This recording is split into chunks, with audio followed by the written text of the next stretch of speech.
Halo semuanya, perkenalkan nama saya Raditya Vendra dengan NIM 125230119 dari Prodi Teknik Geomatika, Core Prodi B.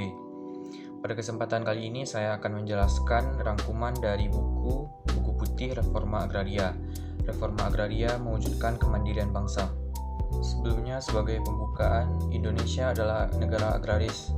Dari Sabang sampai Merauke, tanah, hutan, dan laut terbentang luas. Semestinya semua sumber daya ini menjadi sumber kesejahteraan rakyat. Namun kenyataan berkata lain. Banyak petani kita tidak punya lahan. Ada yang hanya menggarap tanah sempit, bahkan ada yang harus bekerja sebagai buruh tani. Masalah ini bukan hanya membuat rakyat miskin, tetapi juga merusak lingkungan dan mengancam kedaulatan pangan bangsa. Karena itulah muncul gagasan penting yang disebut Reforma Agraria. Semua gagasan besar ini dirangkum dalam sebuah buku hasil Konferensi Nasional Reforma Agraria, berjudul Buku Putih Reforma Agraria. Apa itu Reforma Agraria? Reforma Agraria sendiri adalah penataan ulang kepemilikan, penguasaan dan penggunaan tanah serta sumber daya alam. Tujuannya adalah agar tanah benar-benar memberi manfaat bagi rakyat kecil, para petani, buruh tani, nelayan, dan masyarakat adat. Prinsipnya sederhana tetapi mendasar. Pertama, tanah untuk mereka yang menggarapnya. Kedua, tanah tidak boleh dijadikan komoditas untuk diperdagangkan semata. Tiga, tanah memiliki fungsi sosial, yaitu untuk sebesar-besar kemakmuran rakyat. Dengan kata lain, reforma agraria bukan hanya soal bagi-bagi tanah. Ia adalah upaya menyelesaikan konflik agraria, mengurangi kemiskinan, membangun desa yang mandiri, serta menjaga kelestarian lingkungan. Sejarah singkat reforma agraria di Indonesia. Gagasan ini sudah ada sejak awal kemerdekaan.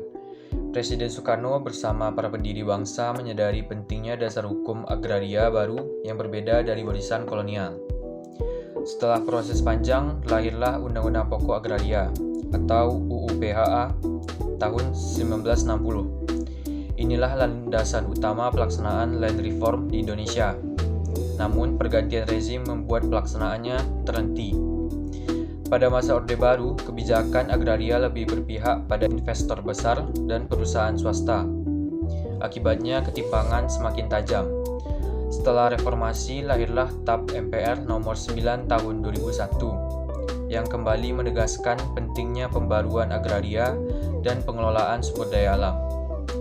Sayangnya hingga kini reforma agraria sejati belum sungguh-sungguh dijalankan. Buku putih Reforma Agraria menunjukkan fakta yang memprihatinkan. Di bidang perkebunan, jutaan hektar lahan dikuasai perusahaan sawit. Di bidang kehutanan, izin konsensi hutan diberikan kepada ratusan perusahaan.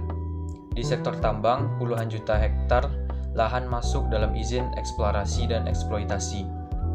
Sementara itu, jutaan keluarga petani hanya memiliki lahan yang sangat sempit, rata-rata kurang dari setengah hektar. Bahkan ada jutaan keluarga petani yang tidak memiliki tanah sama sekali. Ketimpangan ini menimbulkan dampak serius, kemiskinan di pedesaan, meningkatnya urbanisasi, kerusakan lingkungan, hingga konflik berkepanjangan yang sering menelan korban jiwa. Solusi dan agenda reforma agraria. Apa yang ditawarkan dalam buku putih? Ada beberapa agenda penting.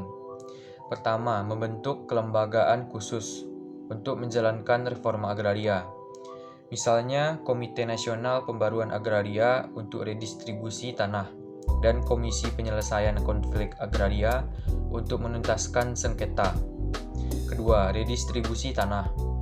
Tanah-tanah terlantar, tanah negara, lahan berlebih, atau tanah yang salah kelola harus dikembalikan untuk rakyat kecil, petani miskin, masyarakat adat, dan nelayan.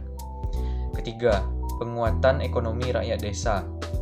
Reformasi agraria tidak berhenti pada bagi tanah. Petani harus dibekali koperasi, kredit, pasar, dan teknologi tepat guna. Hasil pertanian harus dilindungi dari impor berlebih agar petani memperoleh harga yang layak. Keempat, pemberdayaan desa. Reforma agraria berarti membangun desa yang mandiri, produktif, dan mampu menjadi tulang punggung pangan nasional. Kelima, penataan regulasi nasional. Semua undang-undang sektoral, baik kehutanan, perkebunan, maupun pertambangan harus selaras dengan semangat UU PA 1960. Keenam, pembiayaan dari negara. Reforma agraria harus dibiayai dari APBN dan APBD, bukan dari utang luar negeri, agar benar-benar berpihak pada rakyat. Reforma agraria bukan hanya sekedar soal tanah, ia adalah soal keadilan, kesejahteraan, dan masa depan bangsa. Bayangkan jika reforma agraria sungguh-sungguh dijalankan. Desa-desa menjadi makmur, petani hidup sejahtera, hutan tetap lestari, dan Indonesia tidak bergantung pada impor pangan. Itulah pesan utama dari buku putih Reforma Agraria. Tanah untuk rakyat demi terwujudnya kemandirian bangsa.